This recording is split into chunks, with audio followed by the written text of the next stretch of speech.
Okay, now, so we have a limitation, physical or mental limitation. Okay, what else? You said people that might need help. Okay, that would be a person with a disability. How would you define just the disability itself? No, that's fine. Something that limits people's ADLs or things they want to do. Look at you throwing out that OT knowledge. Look at that, limits ADLs. What do you think?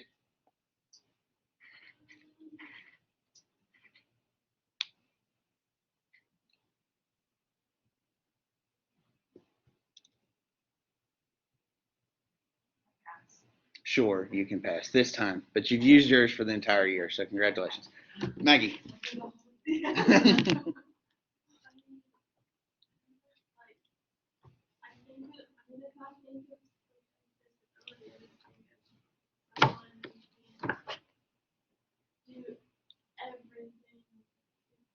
Right, that's a person with a disability, right?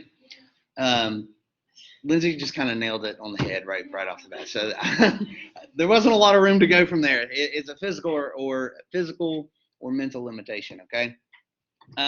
So we break that down into three subcategories. You have the idea of impairment, which is a difficulty with a body part or parts, and it affects the way a body functions. Next, you have activity, it's already starting, activity limitation. I need the coffee, that's what it is. This means a person is unable to perform a meaningful task. That word meaningful is extremely important in occupational therapy, right?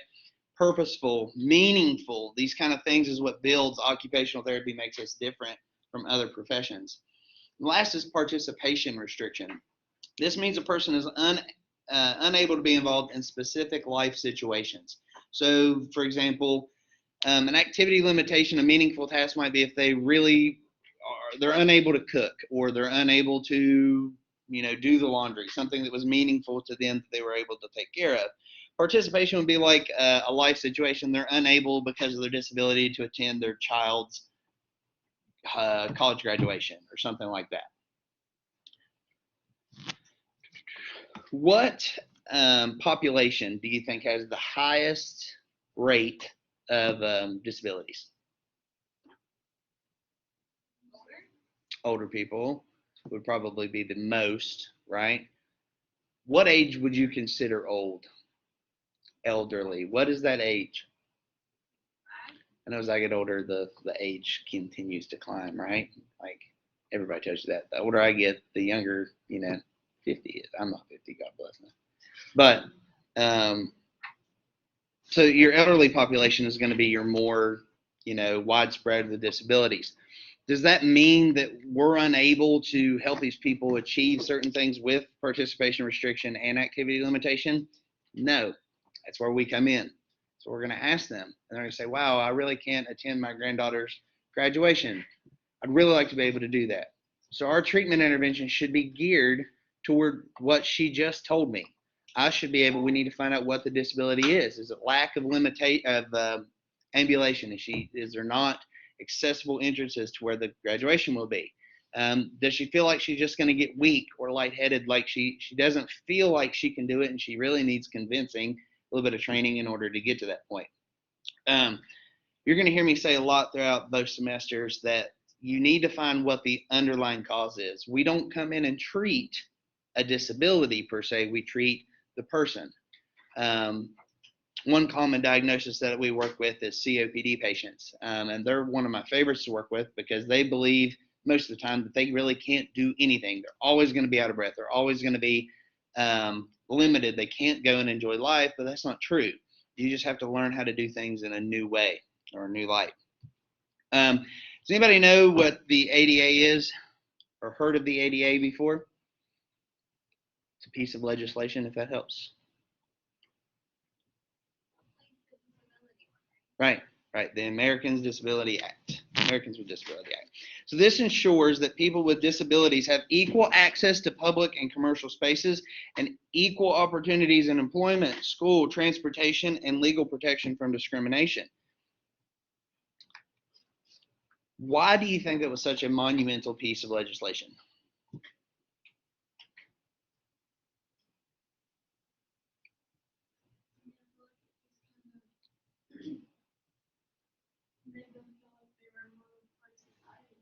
More part of us of society, more inclusive, right? It was. Can you imagine a world? I mean, we're talking 1990, so we're only talking, oh God, that's 30 years ago. 30 years ago, it wasn't mandatory for them to have like a handicap entrance onto a sidewalk or even into a hospital. I've actually worked in nursing home where the bathrooms are not ADA acceptable. They're not. I mean, think of the most vulnerable population you can. They live in long-term care, and then we don't even have a bathroom that I can transfer them on and off the commode. I mean, it was awful. Um, what are some examples when you think of disability? What are some examples that come to mind? Yeah, a specific disability. Like you just think disability. What comes to mind?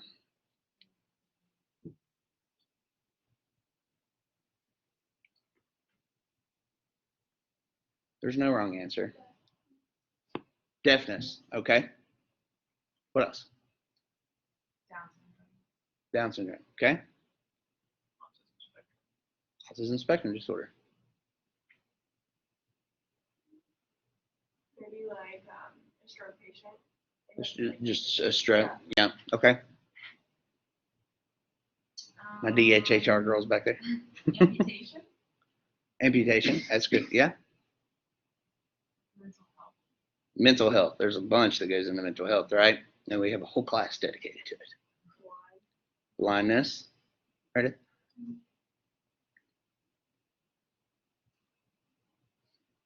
Hearing. What? Hearing. Hearing. So deafness. Okay. I'm not letting you off the hook. Any disability. I know. I'm just. I feel like my mind is blank. It's okay. You get one pass and that was it. You used it. No. Yeah.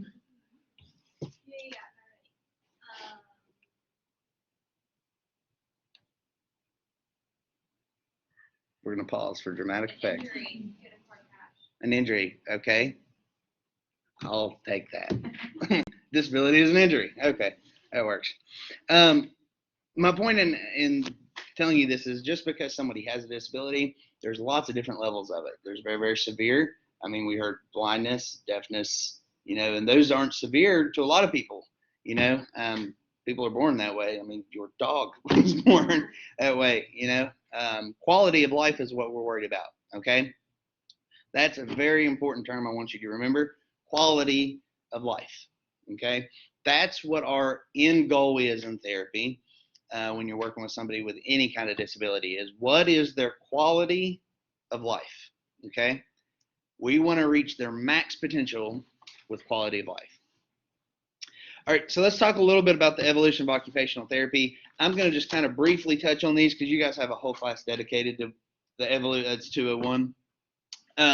One of my favorite sayings, and you'll hear this in 201, is a lady named Mary Riley. One of her sayings is out there on the bulletin board too. It says that man, through the use of his hands, as they are energized by mind and will, can influence a state of his own health. What do you think that means?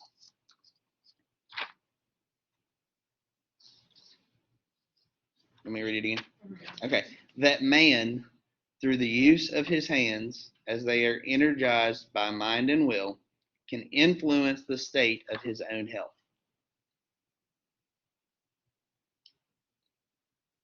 I kind of think of the other phrase, like if you put your mind to something, you can accomplish anything. Okay. What's an underlying factor in that state and that little famous, very famous quote in OT? Motivation. Look at you. You get your one back. Okay.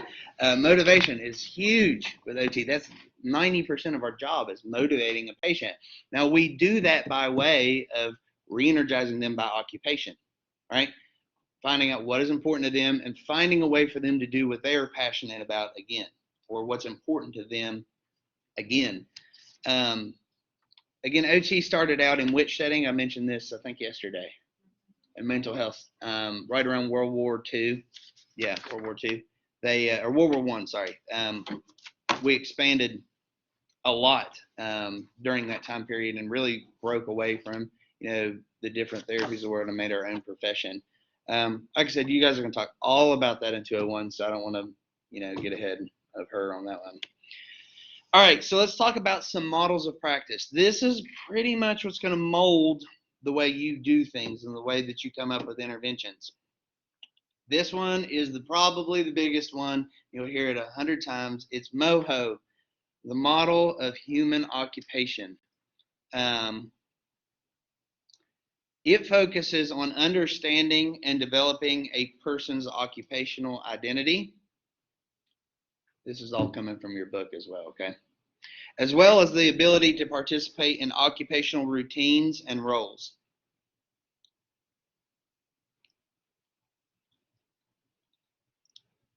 All right. The POP, or the Person, Environment, Occupational Performance Model. This explains the interaction between intrinsic and extrinsic, that a person's occupation and their performance has different dimensions. Okay, that'll make more sense as we go through. And then the CMOP is the Canadian model of occupational performance and engagement. This is where the client, spirituality, occupation, and environment are like right there at the forefront.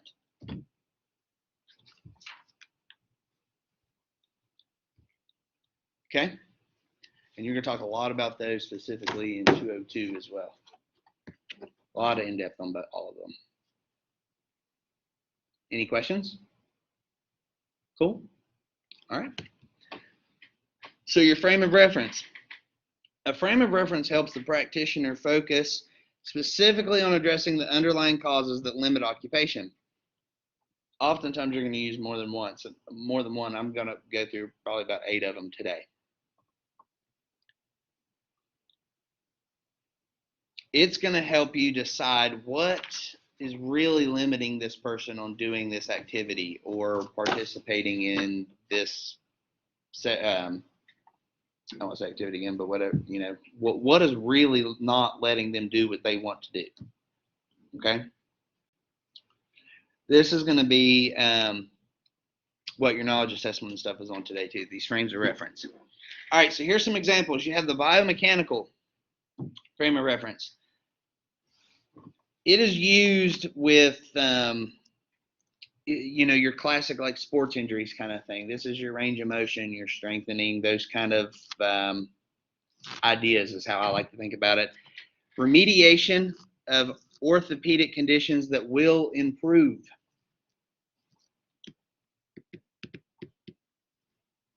You would not want to use the biomechanical model with neuron disorders like strokes or cerebral palsy, stuff like that. So when would you not want to use the biomechanical model? What's an example? Or CP, okay? Upper neuron disorders, okay? Next, you have the rehabilitation frame of reference. It helps the client get to the highest level of function possible. You can use a lot of different things with this. This is actually the one you would probably use with a CVA or CP. CVA is stroke, by the way. Sorry.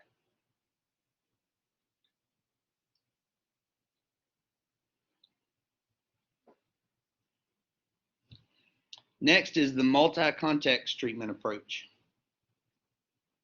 It's used with cognitive challenges. It helps to restore cognition and perception. You could use that. Remember when I told you a second ago that you're going to use a lot of these? A lot of times more than one at the same time. And the last one on this is a neurofunctional approach. It is specifically designed to treat severe brain injuries. So you very well might use the rehabilitation model or frame of reference and the neurofunctional approach with a client who has a CVA or a TBI, traumatic brain injury, or something like along those lines.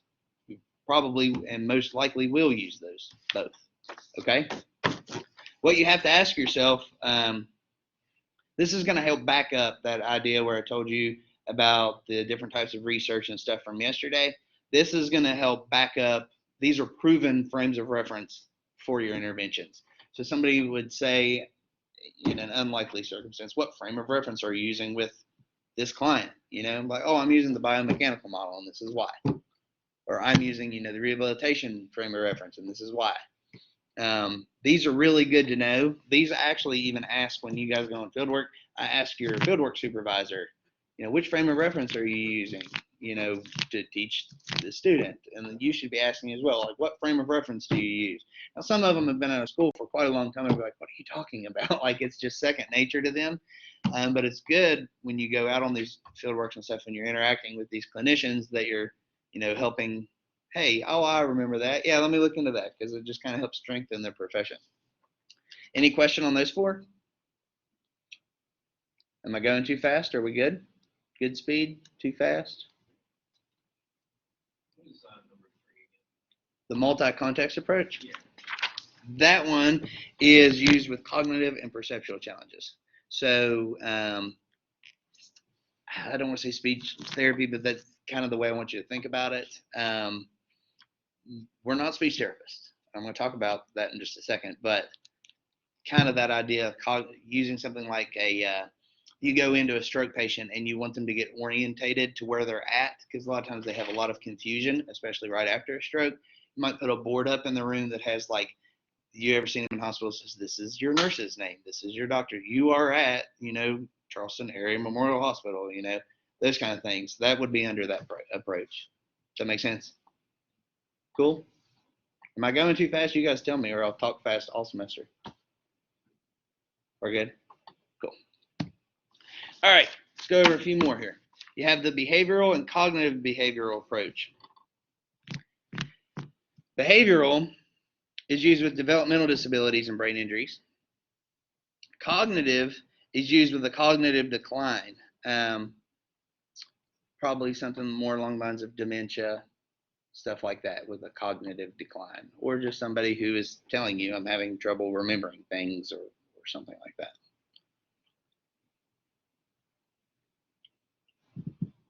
Sensory motor approach is used with a CVA, brain injury, and other senses that are affected, such as vision and proprioception. This is you're wanting to engage their senses for rehab. Touch, believe it or not, you can even use smell, stuff like that with a patient that helps get them calmed down or oriented or whatever their situation is. Their favorite candle was something they had all the time burning at home, and then you bring something like that into rehab, and oh wow, the smell is very huge. Music is massive. Have you guys ever seen the videos of where people in stroke rehab, they'll play like an old song that they loved, and then they're able to move their limbs? It's pretty wild how powerful music is with the brain.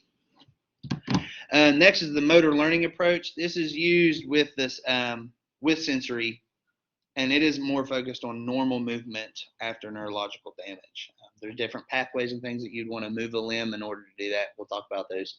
I think even next semester, I don't even talk about it till then again. But it's moving through normal movement patterns. Taking a client's hand and actually doing hand over hand with them, putting your hand on their elbow and on their wrist and holding a hairbrush in their hand and actually doing it for them with their arm. Moving through normal movement patterns. Any questions on this or any of the frames of reference? That's the 8 we're going over. Are these just directly for older adults? No, you use this. The same across the board? Yep, birth to death, all the way through, everything in between. You can use it with all of them. It just depends on what disability you're trying to treat, what person you're trying to treat. There's little kids that have had strokes, from different developmental disabilities and things. I mean, there's generalizations with disabilities, but definitely disabilities don't discriminate. They can be with really anybody. Okay. Any other questions? Cool. All right. So let's talk about after somebody does discover they have a disability or have gone through an accident and got a new disability. What do you think are some physical adjustments? And you guys this is all going to be a lot of communication now, okay? What are some of the physical adjustments you might see with a newly disabled person? Let's come up with a patient, okay? I can't use my board while this is done. Let's come up with a client. Let's give him a name. Who wants to give him a name? Trey. His name is Trey. Yeah. Okay. So Trey? No. No. The Y. What? Leave off the Y. Just Tre? Yeah. Okay. That's Trey. What disability are we going to give Trey? Let's give him a physical one because that's a little easier for today's conversation. What happened to Trey? Something just happened to him. What happened? Tried to rob somebody, got his hand cut off, and then to get it put back on. You saw a patient like that. Yeah. In his observation hours, he saw somebody that actually did that. So he has a loss of his hand. Which hand did he lose? I don't remember. Let's do left. Or no, if he's left, whichever is dominant is. Okay, he's left-handed. And he lost his left hand because he tried to rob somebody and got it cut off. Which is pretty wild. I mean, I've treated some pretty wild things, but that one I've not heard of. Okay, so we have Trey, who's left-handed. He robbed somebody, lost his left hand, it was cut off. What's important to Trey?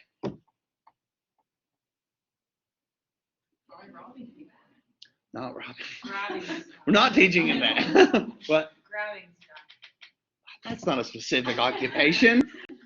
Trey, that's the name badge you have. My name's Trey, and I like to grab stuff. Well, he is a robber, isn't he? So he does like to just take. Okay. Let's make Trey a little more calm. Come on. What's a normal occupation that's important to Trey? He's a welder. He's a welder. Okay. So he welds. What else is important to Trey? Give me that's what's called an idea. I'll break that down in a minute. But what's a area that he has to get up in the morning now he's really struggling with? He can't shower anymore. All right. I think we got plenty to work with. All right, so let's talk about Trey as we go down through here. What is the biggest, besides his hand being gone, biggest physical adjustment that he now has to face? Using his right hand as his dominant hand, right? Because his entire, how old is Trey? That'll make it even more interesting. 28. He's 28 years old. Well, is the left hand reattached? No, it's cut off. It's completely He just gone? cut it. The cops didn't get there in time to put it on ice. He's just gone. No, he's fresh. This is a new guy. He just got cut it off last night, and you saw him at Cowboy Huntington Hospital. Okay? All right, so he's 28. He's been left-hand dominant 28 years, and now you all of a sudden have to convince him he has to use his right hand for everything because he doesn't have a biomechanical robot hand now. Okay? So other than using his right hand, what's another physical adjustment he's going to have to come with? Think about everything that getting your hand cut off would affect.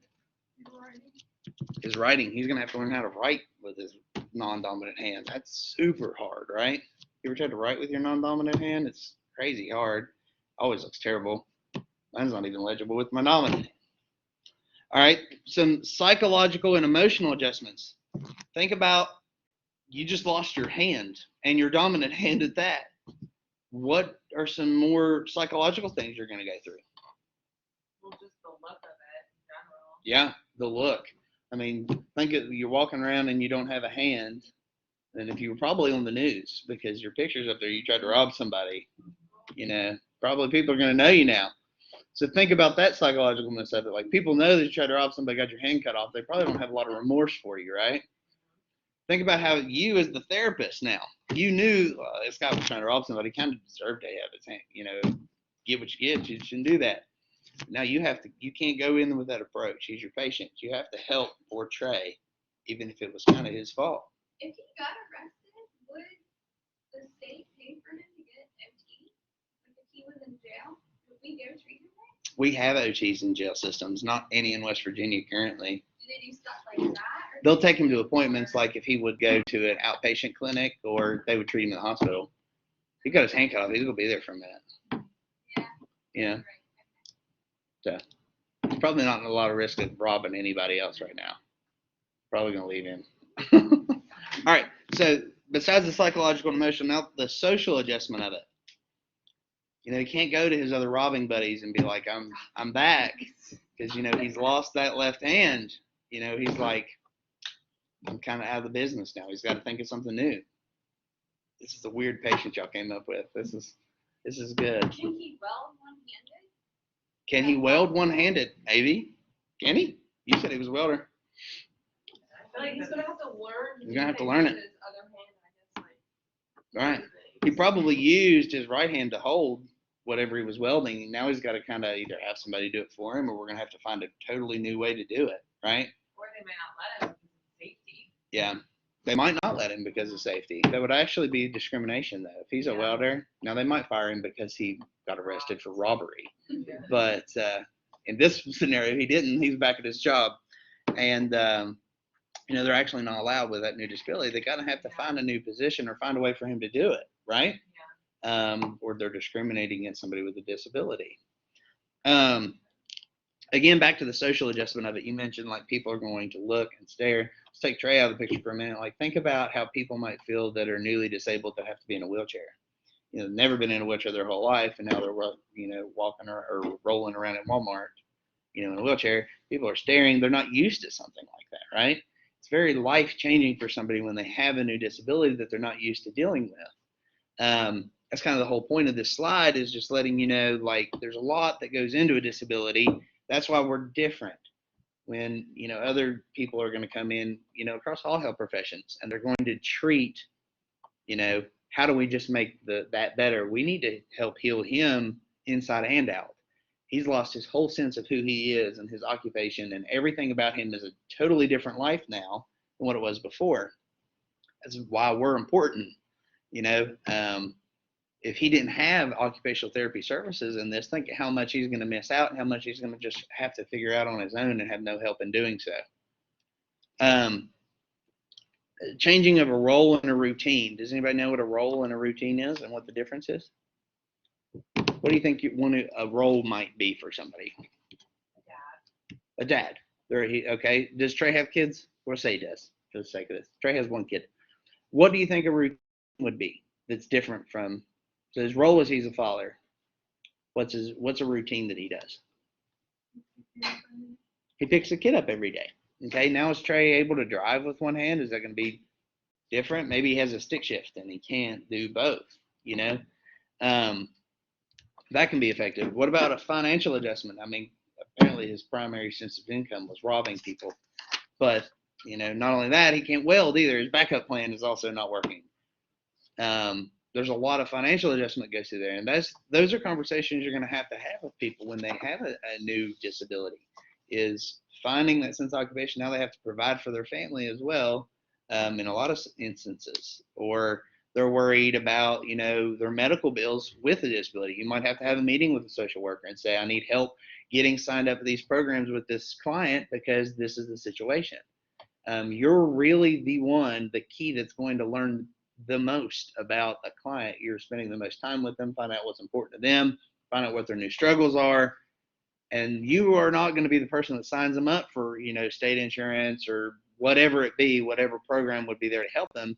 But it is your job to know the resources that are available for them.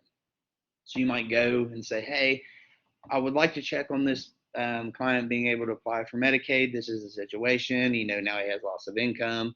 That's things that you are responsible for, but the actual signing up is not. Does that make sense? A lot of things that go into treating somebody when you're an OT, right? It's a lot that you probably didn't think about before today.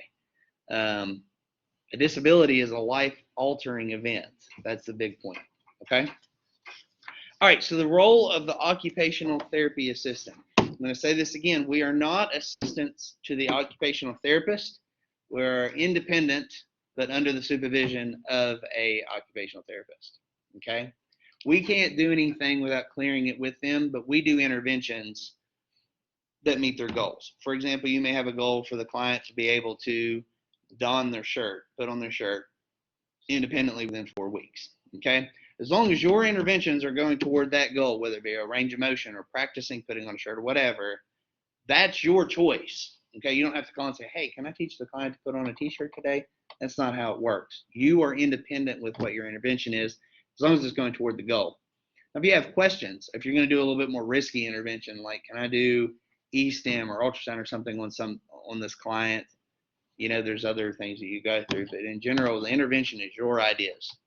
Okay? Does that make sense? Okay. With that being said, an OTA contributes to the assessment process, but the OT is the supervisor over every assessment. The OT has been trained to interpret information that the OTA collects. You will be the one that's going to say, hey, their range of motion increased by 45 degrees. The OTA is going to say, wow, that's an improvement of, well, it's an improvement of 45 degrees, but now we're within functional limits or whatever. They're going to be the one that takes what you say in your notes and data you've collected and things that you've told them and says, wow, this patient overall is better. And then they report it back to the insurance company. That's kind of how it works in a broad scheme. So you're doing they do the evaluation, okay? And you go in and do all these treatment interventions, and then 30 days, normally it's 30 days, they come back and do reevaluation. And they're going to test all the same things that they did the first time, maybe a few more. And say, wow, this is a big increase, or this is a decrease, or there's no change. Does that make sense? Cool? Good. I think I already kind of covered that part of it. All right, let's talk about the continuum of care. All right, so Trey, let's go back to our old buddy here. He was in an acute care. He just got his hand cut off. The first place that he went is to an acute hospital. Okay, he went to Cabell Huntington, he said. It was a Cabell Huntington hospital. We work with him in acute hospital, okay? Then he's going to transfer into rehabilitation hospital, which is probably the same place, just a different floor, okay? And he's going to go through rehab there to desensitize that hurts a lot, so he needs some desensitization in his new stump, okay? Then he finishes all that up. I don't like how this slide is laid out because I don't agree with it, but I would put skilled nursing facility next if he needed it, okay? If he needed to go there afterwards for more rehab, he would go to skilled nursing facility. That's where you think about your Genesis, your Odyssey, places like that, your long-term care places. Most of them have short-term rehab to home wings, okay? So just because you're at a Genesis facility or a nursing home doesn't mean you're there for life. It's short-term care too. Most of them have that. I would say probably 90% of them all have a short-term rehab to home floor. Then your next would be home health. So he finally got to come home after skilled nursing. He finished that up. Then they refer him into home health. Then you have somebody that comes and works with him, and that's what I do currently is home health. I go and see these people in that stage. And then after I discharge them, I'll refer them to outpatient clinic, which is like your First Settlements in South Charleston, or there's outpatient clinics in hospitals as well. There's tons right here in Charleston. Does that kind of make sense of how that continues? Now, one thing is they don't go through every step. I'm going to say with Trey at his age, he'll probably go from the acute hospital to rehab hospital and probably outpatient is probably how that would work. In a perfect world, it would go to all five. They don't always do that though. And if the patient doesn't need it, like if he doesn't need me at home for me to teach him how to, if he's still struggling with getting dressed or not struggling with getting dressed or taking care of himself at home, he might not need me. He might just need an evaluation from the OCR coming in and say, hey, you're doing a great job. I don't think you need us. We'll just refer you to outpatient. I have a question. Sure. So, say someone was like in a car accident and they're in a wheelchair. Okay. But they should be able to learn to walk, but it's going to take a while. So would they go from rehab to then skilled nursing? Yep. Okay. Yep. In a perfect world, yes. Right. And who dictates that is insurance. And that's what sucks. I'm going to tell you guys how bad insurance sucks all year. They all do. There's not a good one. Their job is to come in and deny, your claim. If there's any reason they can deny your claim, they're going to deny it. That's their job. They have people specifically that will tear apart your documentation to say, oh, that's not billable. Don't bill, don't pay. Okay, that sucks. So if you have really good documentation, they can't do that. Okay, we're going to talk about all that kind of stuff. But yes, in a perfect world, he would go to a skilled nursing facility for as long as he needed to. Okay, that's what we're worried about. We can say that he needs 10 weeks of therapy and he's not safe to go home and whatever, and insurance might be like, I don't care, I'm not paying, and they send him home anyway. They're not going to keep him and he's not going to pay. It is insane the amount of money it is. Anybody have a guess of what it might cost for you to stay one day in a nursing home, skilled nursing facility? 10,000. No, not one day. Yeah. It's a little under 1,000. Average in West Virginia is about $350 a day. Somebody get your phone out for me. Take 350 and times it by 7. What we got? 2,400, a little over $2,400, right? That's a week. Okay. Now times that by 4. $9,800. That's 1 month. Now multiply that by 12.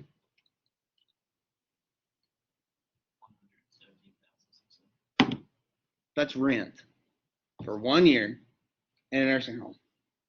No wonder insurance companies are like, kick them out. They don't care what we have to say.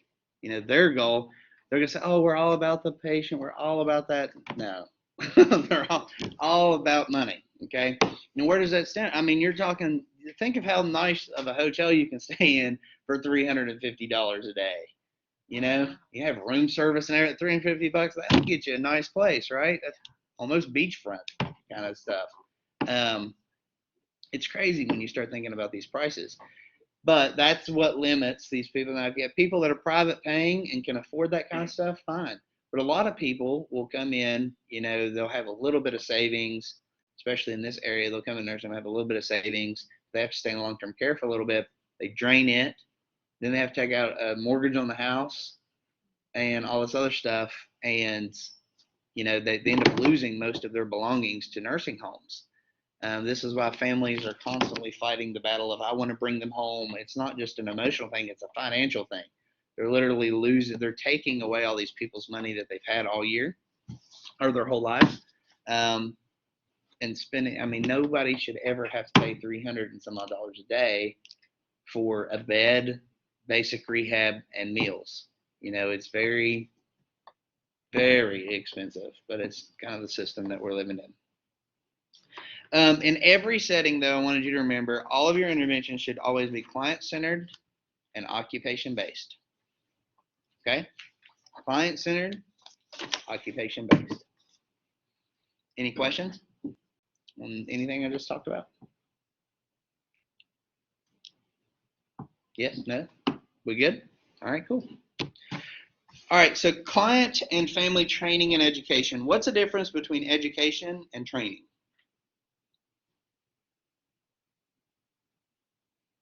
I would say, like, the education is teaching someone, like, word for word what it is, and then training is actually doing it.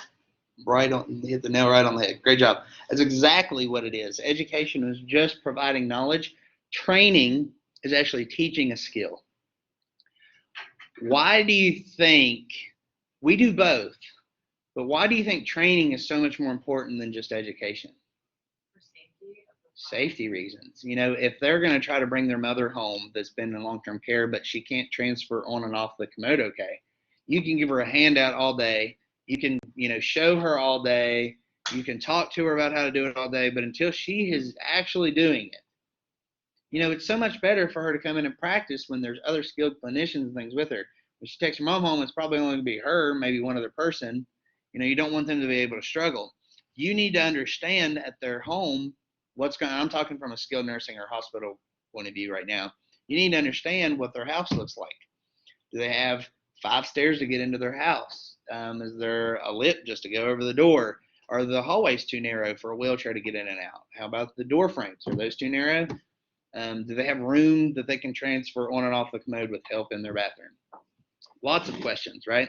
When I go into a home health situation, the first thing I ask is to look at their bathroom, because that's the most restricted place as far as space goes in most people's houses is the bathroom. Most of the time they're not big. Then you got to get a wheelchair and another person and a walker in there in order to do it safely, like textbook, right? So what do? You may want to give me a shot at that. We'll just say the wheelchair cannot get in the door frame to go into the bathroom is too small for this lady's wheelchair to go through.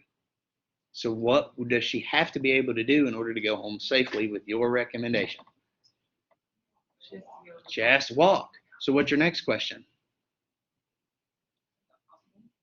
Well, is it possible? But as far as thinking about the house, what's your next question? Are there stairs? Is there stairs? But we've said that she has to be able to. Well, we're going to go ahead and say stand. She has to be able to walk. Now, what you might want to know about the situation? Oh, could she pivot maybe? Could she pivot? It's kind of leading me into it. Go from walking to standing to sitting. Okay, so can she transfer? But there's one thing I'm going at here. She stopped at the door. Okay, we're going to assume now she's able to stand. What's the next part of it? She's going to walk, but Can she take her pants off? it's a little. There's one step in. How far is the toilet? How far she got to go? Yeah. Is it when she gets to the door frame? Is it 2 steps? Is it 3 steps? Is it, can she just stand up and then it's kind of right there around the corner? Can she pivot that far? There's, those are questions you got to, and what your job is in the hospital or nursing home kind of setting is to reenact that the best you can. How do you get that information? By interviewing them, right? Talking to them about the situation. This is why we had you guys do that yesterday or day before yesterday. You have to know everything about this person in order to come up with good reasoning skills. What's appropriate for one person is not for another. If she has no steps and she's able to go get on and off the commode okay and all that, she's probably going to be able to go home a lot sooner than the person who has the same injury but now has 5 stairs to get into their apartment, has narrow doorways, has to be able to do a lot more, right?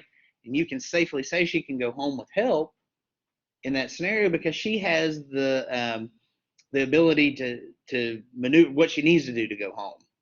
If you can't look at them and say, I recommend that they go or that they're safe to go home, unless they have the proper equipment and help in place, or if they're able to do it independently. You got me? Cool. All right. I think I covered that pretty well on that second question. Nothing on that, on education and training? All right. So let's talk about some different healthcare teams. Okay. Teams are going to vary in different settings. Now, I'm going to tell you interdisciplinary and transdisciplinary is going to confuse you, and that's why I gave you a knowledge assessment on it, because I want you to think about it, okay? Multidisciplinary is where a team consists of different professions across different disciplines. So, occupational therapist working with a nurse and a doctor, or any other healthcare profession, anything. No, that's going to be a interdisciplinary. Because therapy, we're different from nursing. There's different levels of nursing, different types of therapy, different types of doctors. She's working with a nurse or doctor. Right, pretty much. That's a good way to think about it. Different disciplines. Interdisciplinary is where members who work in the same setting share information. This is your OTs, your PTs, your speech therapists. These are working with each other, like in the same kind of discipline. Okay? And in the same setting. And then lastly, transdisciplinary, this is where you're going to kind of this is a type of interdisciplinary. That's why it's kind of confusing. But you're kind of filling the role of other disciplines. I'm going to give you an example. Like if you gave a client a communication board, that's generally speaking a speech therapy intervention. But we are more than capable of doing that. If you're trained in order to do it, do it. Okay? You can give like different cognitive tasks, like doing a puzzle. You wouldn't believe how much that works on. That generally might be seen as a speech therapy thing, but OT can do it as well. And just like we're not super exercise based, we do exercises, but physical therapy is kind of thought of that, right? That would be a transdisciplinary. We're working across discipline lines because they are blurred. They're not, this is what OT does, this is what PT, and this is what speech. You might see a physical therapist transferring somebody on and off of the commode. 9 times out of 10, they're going to come holler at OT for something like that, but that's just the way it is. Which one do you think is probably the most beneficial for clients? A transdisciplinary. Okay. Why?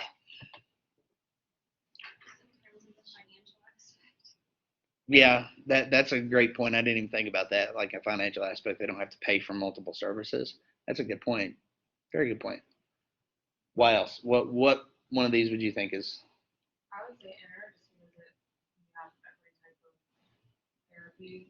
Everybody kind of has their own niche working with them. Yeah. Right. All of these really have their own benefits to them. Multidisciplinary team. Really, what I wanted you to get out of this was more teamwork is key, right? There's certain things that nurses are going to know that you're not. There's certain things physical therapists are going to know that you're not. And there's going to things that you know that they don't. And you're going to help train them on things. You won't believe how much you're going to have to educate CNAs, and how much CNAs are going to educate you. I'll tell you this right now, and anyone's experience in healthcare, that if your CNAs and nurses are happy, you are too. It's very important. Very, very important. What? Certified nursing assistant. Sorry, I assumed you knew that. I apologize. Trying to get out of thinking. CNAs are your people that are bathing patients, getting them out of bed. They're kind of the workhorses of healthcare. They're a quick certification. I think it's like 6 weeks or something. It doesn't take a whole lot of time, but they're overworked, underpaid, and understaffed. They're tired, especially now with COVID and having to work through all that. It's been awful for them. But if your CNAs are happy, you will be. I mean, we have luncheons for CNAs. We would always get them lunch and stuff a lot because they help you so much and make your job so much better. Oftentimes you'll find OTAs are being called, like, they will try to make you into a glorified CNA because you do work on dressing and bathing, but you're not dressing and bathing the client. You're teaching them how to do it themselves, or as much as they can do. You got to watch sometimes. A lot of times in skilled nursing, they'll be like, "Hey, can you get so and so up for me?" Like, no, set a boundary. That's not my job. I will help you today, but just know I don't need to work on that with the client anymore.